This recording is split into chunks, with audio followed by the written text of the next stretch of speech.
So when you started your business, at what point did you think this is going to be a huge success?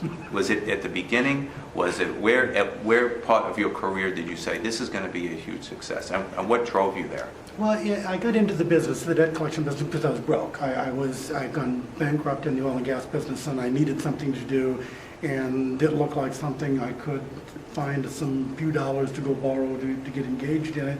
And no, I did not think it was going to be a billion-dollar company. I didn't think it was going to put me on the Forbes 400 list.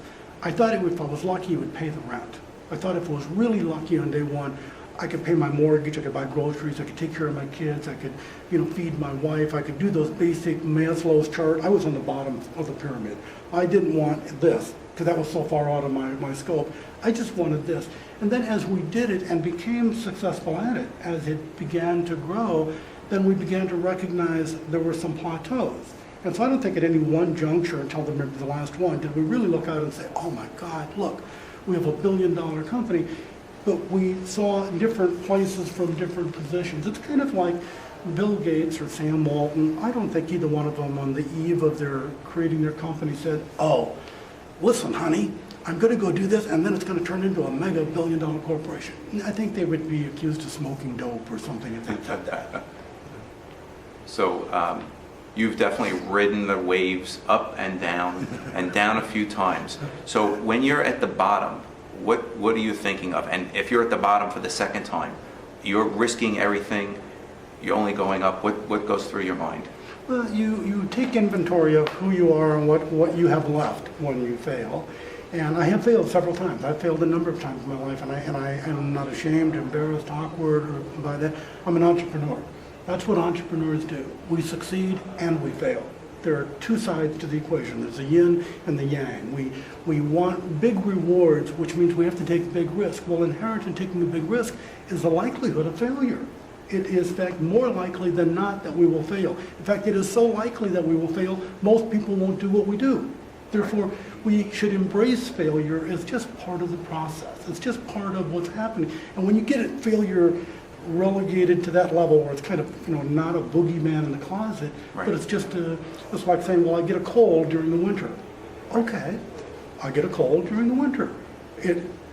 It's just a thing that happened. Rolls off your back. Yes. Well, and when you get down there, you still have to kind of get back up. And sometimes your friends are no longer with you. Sometimes your business associates are no longer with you. Sometimes the local community may not be with you any longer.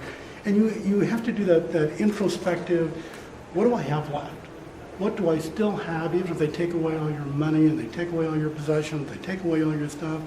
What do you have left? And we have character, we have integrity, we have our innate talent and skill, whatever that is. And I don't say that egotistically, like any of us are better than somebody else, but we each have unique skills. And we should take then those unique skills and figure out what can I do to parlay them? What can I do to offer them and create a value for somebody? And if I can create a value, can I get compensated for that? And so in my case, when I was flat broke after this last one, I had to learn how to go out and give speeches. I had to learn how to write books. I had to learn how to do things I'd never done before, and they were painful lessons because I didn't want to do them, and I wasn't good at doing them.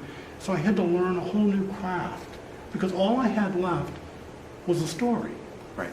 They took everything else away. I'd gone through bankruptcy. I was the 25th brokest person in America. I'd gone from the 25th wealthiest to the 25th brokest in relatively nano-speed time, and I had nothing left. Didn't have a checking account, didn't have a savings account, didn't have anything. And part of my story, they cut off a piece of my house because it was over the lot line. So I was down to borrowing money off my son-in-law to pay the utility bill. Right. And so from there you say, wow, what do you do? Well, you do. But not everyone, and this is maybe comes to the crux of it. Not everyone is willing to risk everything to go from rags to riches and be laser focused on climbing back up. Some people just never get there, and maybe they hedge their bets or play it safer. But if you put it all on the line, the wins are much bigger. And as you say, if you are willing to risk it, and you have a high level, it's only the people with a high level of failure that are the most successful. And so you have demonstrated that over. Well, it is, but it's not for everybody to do this. It's kind of like, when they talk about stuntmen on TV, they say, don't try this at home. There are some people who ought not be entrepreneurs. They ought not be the person running their own operation. But for those of us who get that calling or have that urge or whatever it is that, we either got dropped on our heads when we were babies or whatever it is that happened to us, then we should just embrace it. And we should say, yes, it's going to be this great opportunity. I have to work harder than I probably have ever worked in any job I've ever had in my entire life because I'm the chief cook and the bottle washer. I have to do all things, and I have to be good at things that I'm not even good at, but I have to learn how to become good at them.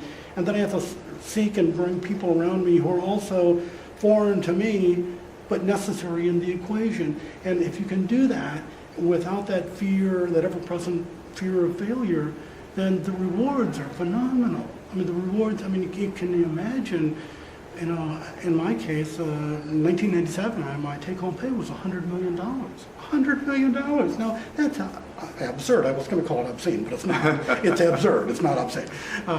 But you can't get that on a W-2. You can't get that by going to work for somebody else. Now, there's that trade then. And for those of us who are willing to make the trade, we have to remember sometimes we have to pay the price. Right. So there's a lot of CEOs and people in business interested in hearing what you have to say. What advice would you give to a CEO that's a seasoned person out there? And is that different than you would say to someone that's just starting out? It is. The advice that you would give to a seasoned CEO is trust your instinct. They got you here. Trust your gut.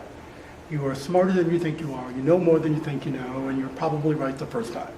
Probably. That doesn't mean egotistically you should lord it over somebody or act like you're the brightest guy in the room all the time. But trust your gut. You got to where it is you are by using the skills that you were given. Trust them. Don't second guess yourself. The person on the other end of the spectrum, not so much. The person just starting out, you are untested. You are unproven. You haven't really done it yet. Get help. Get a second opinion. Look for advice from somebody else. So it's really two remarkably different pieces of information or advice depending on where you're at in the food chain. That's great. Thank you very much. You're welcome. It's a pleasure. My pleasure.